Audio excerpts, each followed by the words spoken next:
प्रिय सहभागियों, नमस्कार, आदाब।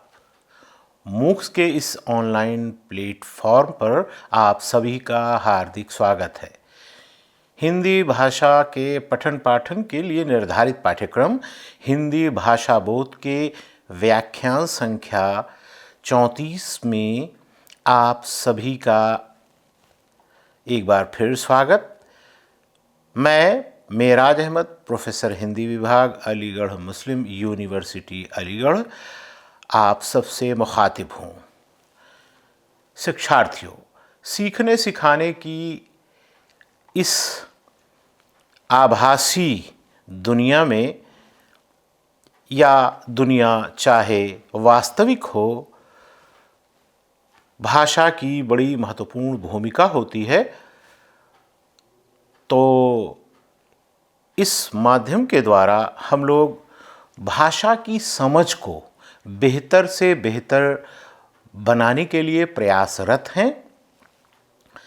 आपकी भाषा शुद्ध और प्रेषणीय यानी श्रोता तक पहुंचने लायक हो, इसके लिए ज़रूरी ये है कि हम भाषा के विविध अंगों को समझें। अपनी इस श्रृंखला में यानी जो हम लोग अध्ययन यहाँ पर कर रहे हैं, निरंतर भाषा के सूक्ष्म उपकरणों का विश्लेषण कर रहे हैं, विवेचन कर रहे हैं। तो इस मुसलसल प्रक्रिया में आज हमने जो विषय लिया है वो है विशेषण, परिभाषा एवं भेद। इसे अंग्रेजी में एडजेक्टिव कहते हैं। पिछले व्याख्यान यानी व्याख्यान संख्या 33 में हमने क्रिया अर्थात किसी कार्य के होने का बोध करने वाले पद का उसके भेदों और उपभेदों के साथ अध्ययन किया था।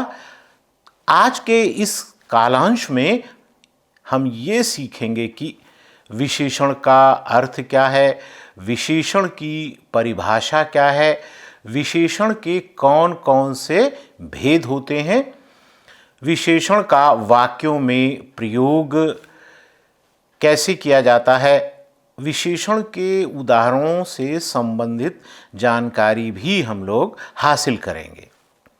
तो चर्चा की शुरुआत हम लोग करते हैं विशेषण का शाब्दिक अर्थ जानने से। दरअसल इसका शाब्दिक अर्थ होता है विशेषता बताना, खूबी बयान करना। अब यहाँ पर किसी की अच्छाई बताने की बात हो रही है, किसी के विशेषता की बात हो रही है।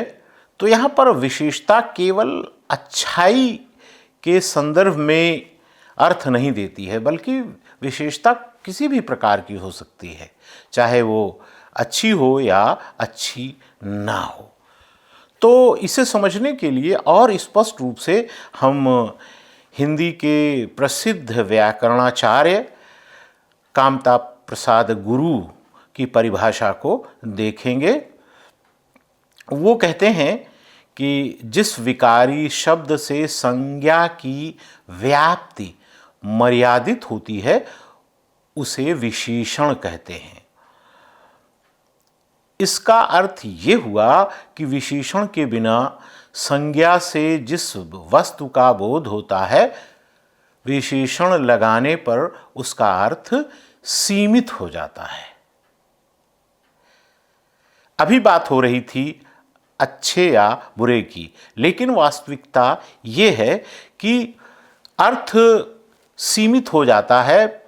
इसको दूसरे शब्दों में, सहज शब्दों में अगर आप कहें तो कह सकते हैं परिवर्तित हो जाता है। जैसे घोड़ा एक संज्ञा है और अगर हम उसके साथ विशेषण का प्रयोग करते हैं यानी उसकी विशेषता बताने वाले शब्द का प्रयोग करते हैं, तो मान लीजिए हम कहते हैं काला घोड़ा। तो काला घोड़ा कहने से केवल काले घोड़े का बोध होता है, जबकि घोड़ा कहने से सभी घोड़ों का बोध होता है।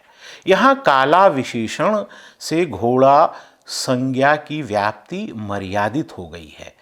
यानी कहने का आशय ये है कि जैसे ही हमने काला शब्द लगाया तो सारे घोड़ों के बजाय ये शब्द कुछ एक घोड़े जो रंग में काले हैं उन्हीं के लिए सीमित हो जाता है। यानी पहले सभी घोड़े इसके अंतर्गत आते थे घोड़ा कहने से, लेकिन काला लगा देने से केवल काले ही घोड़े रह जाते हैं। तो आपने यहाँ देखा कि विशेषण किस प्रकार से संज्ञा की व्याप्ति को सीमित कर देता है।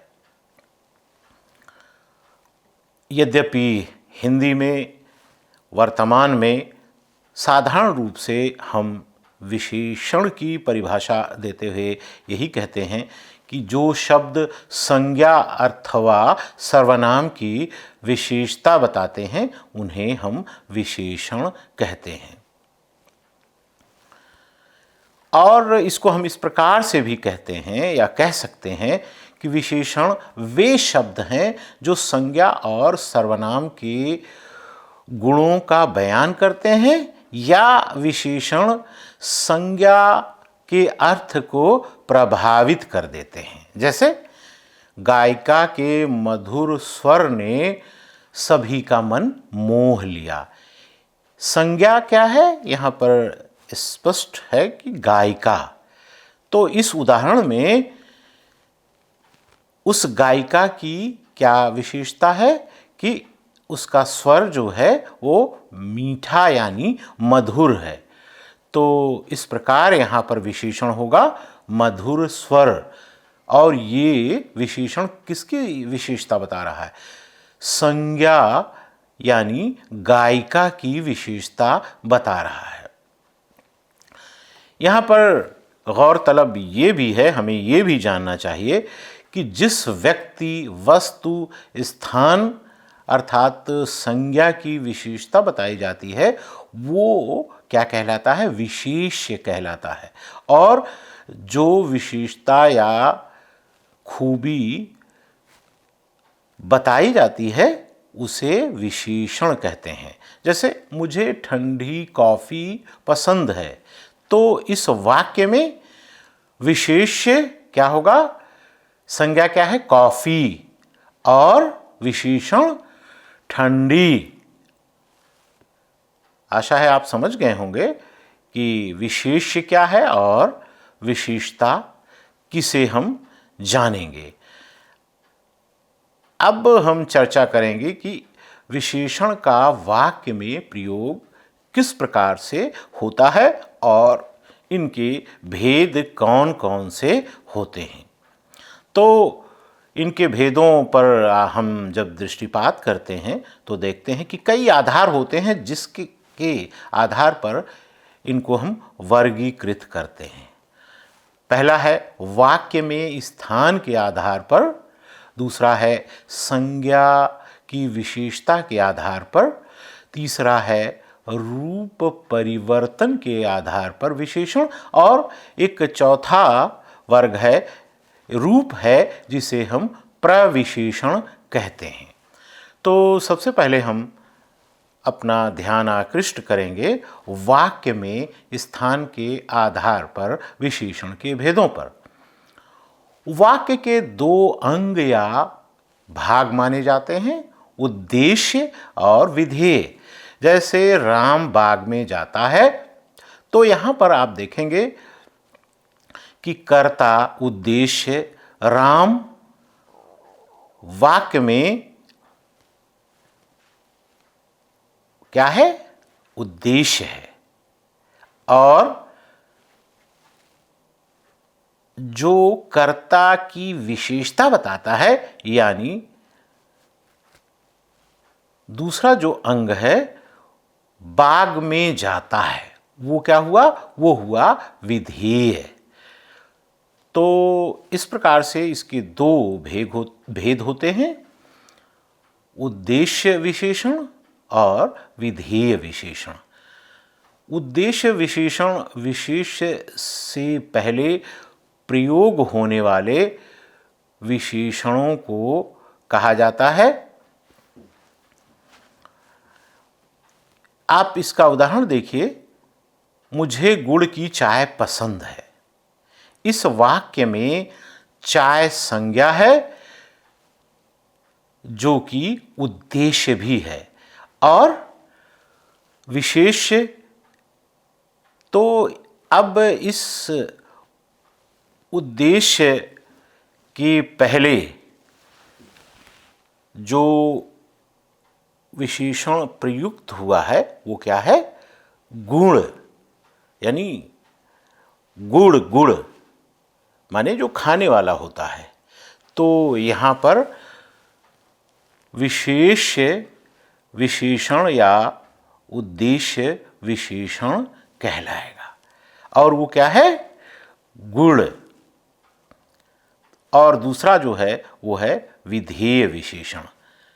जब किसी वाक्य में विशेषण शब्द विशेष शब्द के बाद क्रिया के पूरक के रूप में प्रयोग किया जाता है तो उसे कहते हैं विधेय विशेषण। जैसे वह व्यक्ति ईमानदार है। इस उदाहरण में आप देख रहे हैं कि ईमानदार शब्द जो है वो जुड़कर विधेय का निर्माण करता है और है के बाद आ रहा है। तो यहाँ पर ईमानदार विशेषण के रूप में प्रयुक्त हुआ है, और ये क्या कहलाएगा? ये कहलाएगा विधेय विशेषण। इसके बाद हम लोग संज्ञा की विशेषता के आधार पर विशेषण के जो विविध भेद हैं उन पर दृष्टिपात करेंगे। इसके आधार पर विशेषण के 4 भेद माने जाते हैं। पहला भेद है गुणवाचक विशेषण। जो विशेषण संज्ञा या सर्वनाम के अर्थात विशेष्यों के गुण, आकार, रंग, दशा, काल, स्थान आदि का बोध कराते हैं उन्हें गुणवाचक विशेषण कहते हैं। इनके उदाहरण आप देखिए। इनको भी अगर आप चाहें तो दूसरे भागों में विभक्त कर सकते हैं। तो हम देखते हैं, पहला है गुण दोष संबंधी विशेषण। अच्छा, बुरा, सरल, कुटिल, ईमानदार, सच्चा, बेईमान इत्यादि। अब आकार संबंधी लंबा, चौड़ा, चौकोर, तिकोना, गोला, त्रिभुजाकार, अंडाकार। रंग संबंधी लाल, पीला, नीला, काला आदि। इसी प्रकार से स्वाद संबंधी विशेषण है खट्टा, मीठा, तीखा, कसैला, कड़वा। और स्पर्श से संबंधित विशेषण पर हम गौर करते हैं कठोर, नरम, खुरदुरा, कोमल, चिकना इत्यादि। दिशाओं से संबंधित विशेषण उत्तरी, पूर्वी, पश्चिमी, दक्षिणी आदि। इसी प्रकार से दशा पर भी हम दृष्टिपात करेंगे। नया, पुराना, जीर्ण शीर्ण, पिलपिला, ढीला, रोगी, सूखा, गाढ़ा, पतला आदि। इसके अतिरिक्त काल, स्थान, अवस्था से संबंधित विशेषण भी इसी के अंतर्गत आते हैं। जैसे संगमरमर एक चिकना पत्थर है, तो ये कैसा विशेषण है? गुणवाचक विशेषण है। चिकना उदाहरण में जो संज्ञा के पत्थर के गुण के बोध को हमारे सामने लाता है, और वो कैसा बोध होता है? स्पर्श का बोध होता है। अब दूसरे पर बात करते हैं, उसे हम संख्यावाचक विशेषण कहते हैं। ऐसे विशेषण जो गिने जा सकें, जिनकी गणना हो। तो इस प्रकार के विशेषण संज्ञाओं अथवा सर्वनामों की संज्ञा का बोध कराते हैं। जैसे इस कक्षा में 100 विद्यार्थी अध्ययन करते हैं। ये लोग 30 मिनट तक कक्षा में रहते हैं। तो आप देख सकते हैं कि यहाँ पर 1 घंटे और 30 मिनट जो है वो कैसा विशेषण है, वो संख्यावाची विशेषण है।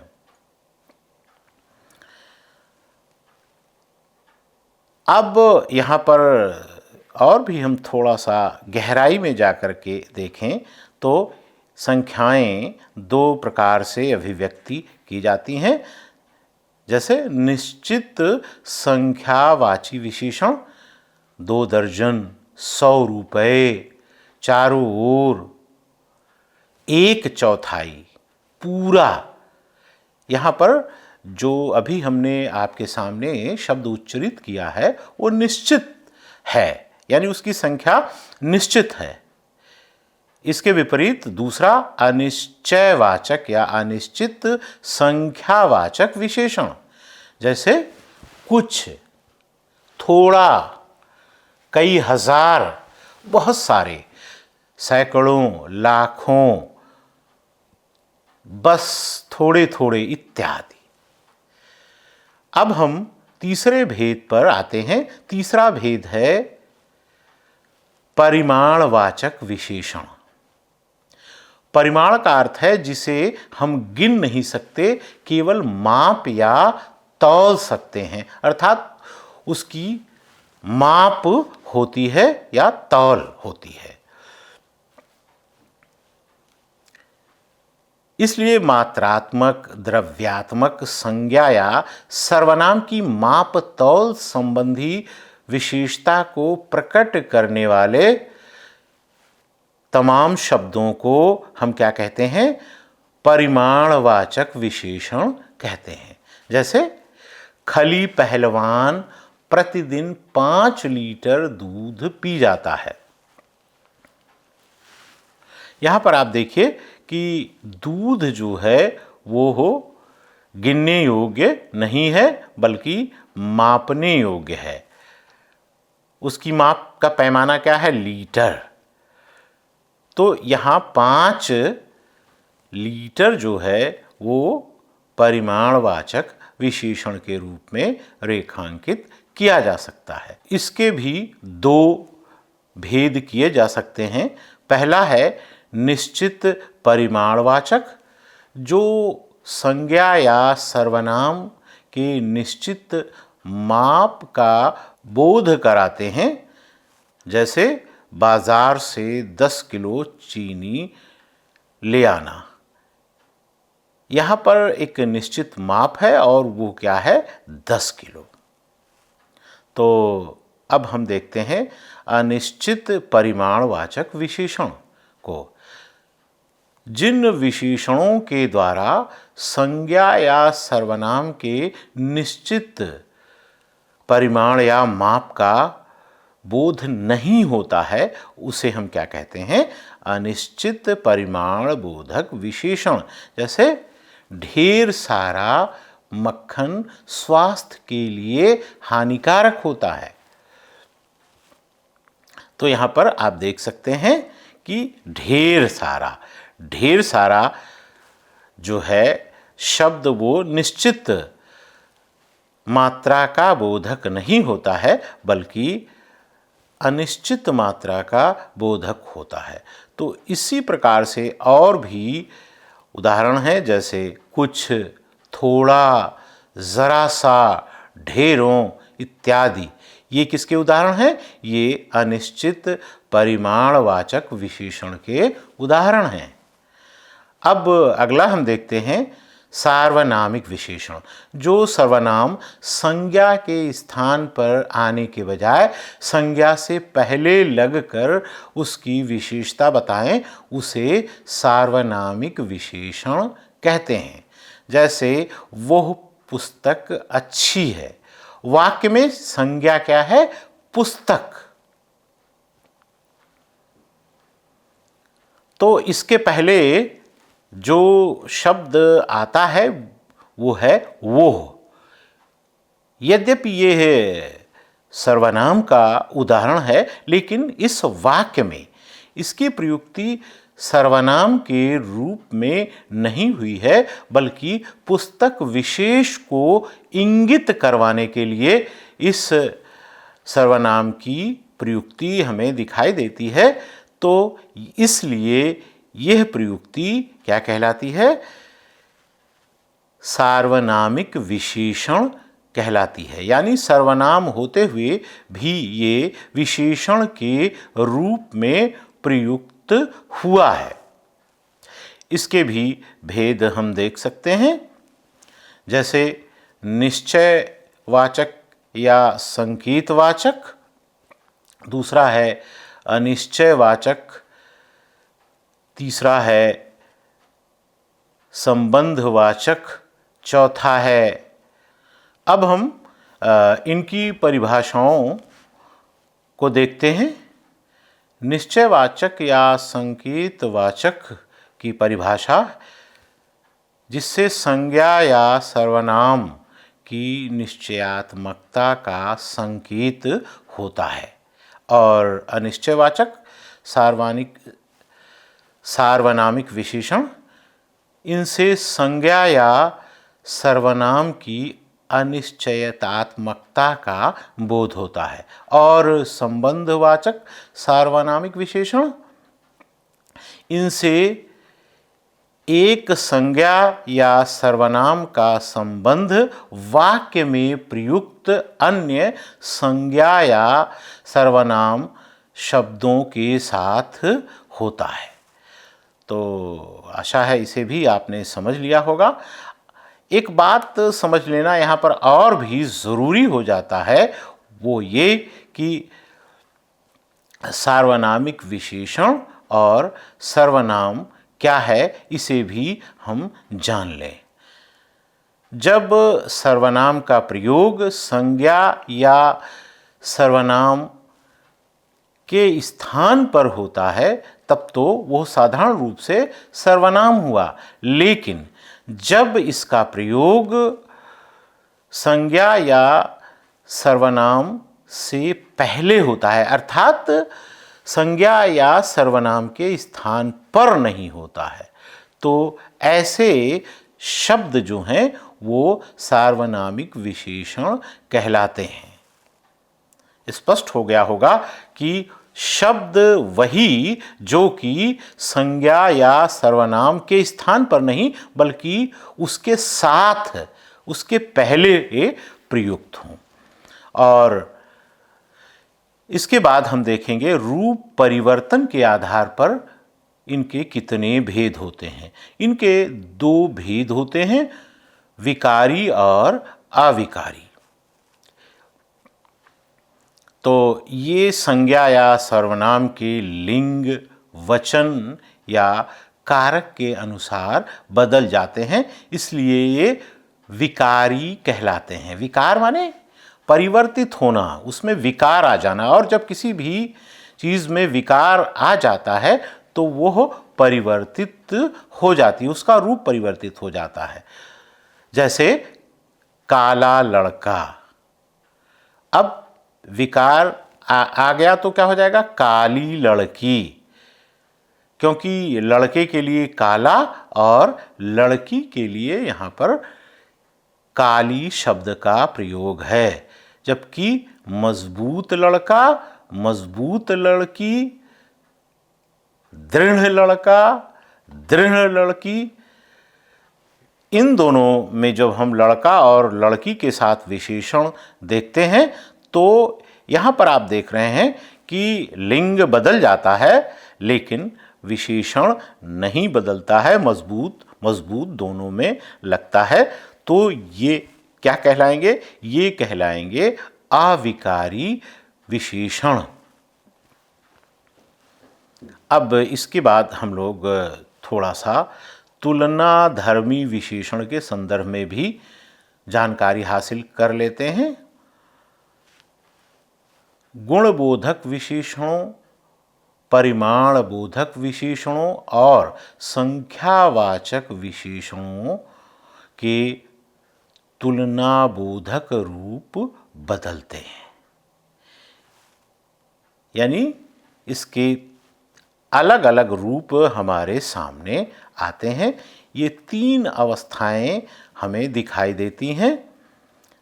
पहली है मूल अवस्था। आप देखिए उदाहरण, मोहन का घर छोटा है, सोहन का घर बड़ा है।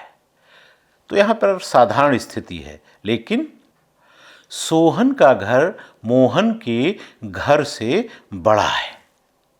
अब तीसरी स्थिति उत्तम अवस्था। उत्तम अवस्था के लिए उदाहरण देखिए, सोहन का घर सबसे बड़ा है, नागपुर के संतरे सबसे अधिक मीठे होते हैं। तो यहाँ पर कौन सा शब्द आया? सबसे। ये उत्तम अवस्था को व्यक्त करता है। संक्षेप में प्रविशेषण को भी हम देख लेते हैं। विशेषण की भी विशेषता बताने वाले शब्द होते हैं, उन्हें प्रविशेषण कहते हैं। जैसे लता बहुत मधुर गाती है। यहाँ पर